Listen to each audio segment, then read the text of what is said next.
யோபின் புஸ்தகம் 9ஆம் அதிகாரம் 25வது வசனம் 26வது வசனம்.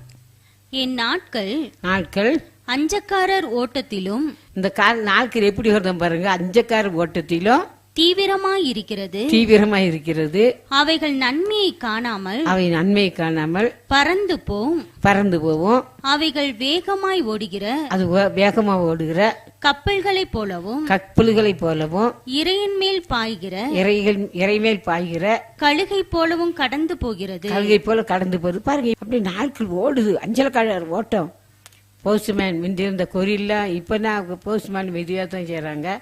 முந்தியெல்லாம் கொரியல் கொடுக்கறவங்களாம் அப்படி ஓடுவாங்களாம். அது அஞ்சலக்கார ஓட்டம் போல, தபால்காரங்களை போல ஓடுதான். முந்தியெல்லாம் இந்த கொரியெல்லாம் கொண்டு ஒரு வீட்டுக்கு கொண்டு கொடுக்கும்போது நாடுகளுக்குள்ள இப்பெல்லாம் கொஞ்சம் அங்கே கொஞ்சம் ஒரு போஸ்ட்மேன் இங்கே ஒரு போஸ்ட்மேன் இருக்கலாம் தெரியல. இதெல்லாம் இந்த கொரியரில் கொண்டு கொடுக்கும்போது அவ்வளோ ஓடி தான் செய்வாங்களாம். அந்த மாதிரி தான் நாட்கள் ஓடுது. ஆனால் நம்ம நாட்கள் பொல்லாத ஆரம்பிள்ள காலத்தை என்ன செஞ்சிடணும், பிரயோஜனப்படுத்திக்கணும். கொடுத்த நாட்கள் வேஸ்ட் பண்ணிட்டு நாளைக்கு இந்த நாள் வராது. அதனால் பிரயோஜனப்படுத்திக்கணும். 1 கொரிந்தியர் 7ஆம் அதிகாரம் 31வது வசனம். இவ்வுலகத்தின் வேஷம் கடந்து போகிறது. உலகத்தின் வேஷம் என்ன செய்யுது, கடந்து போகுது. உலகத்தை நம்பி வாழக்கூடாது. அதான் கண்ணின் நிச்சயம், மாம்ச நிச்சயம், ஜீவனத்தின் பெருமை. அது என்னதல்ல பிதாவரால் உண்டாவல. அதில் எதனால் உண்டாயிருக்குது, உலகத்தில் உள்ள இருக்க அந்த உலக காரியம் நமக்குள்ள வராதபடிக்கு நம்ம பத்திரமா நம்ம ஆத்துமாவை காத்துக்கொள்ளணும். கண்ணின் நிச்சயம், மாம்ச நிச்சயம், ஜீவனத்தின் பெருமை அது உலகத்தினால உண்டாடி இருக்கிறது. நம்ம பிதாவினால உண்டானதில்லை. இந்த காரியத்துக்கு நம்ம ஒவ்வொருத்தரும் அடிமையாகவே கூடாது.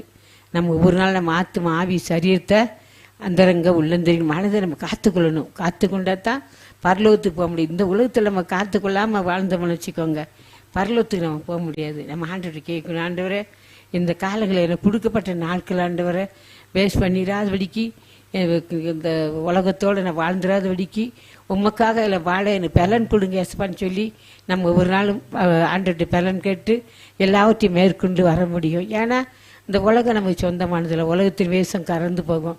இந்த உலகத்தில் நம்ம என்ன தான் சேர்த்து வச்சாலும் நம்ம ஒன்றும் இந்த உலகத்திலிருந்து கொண்டு ஒரு பின்னு கூட இந்த உலகத்திலிருந்து எடுத்து போக முடியாது. சின்ன பின்னு கூட எடுத்து போக முடியாது. நல்ல புடவை கட்டியிருந்தா கூட அந்த புடவை எடுத்துட்டு வேற படம் போடுறீங்க, இது பட்டு படம் போடுறீங்கன்னு சொல்லுவாங்க. இப்படிப்பட்ட காலங்கள் நம்ம உலகத்தில் வாழ்ந்து கொண்டிருக்கிறோம்.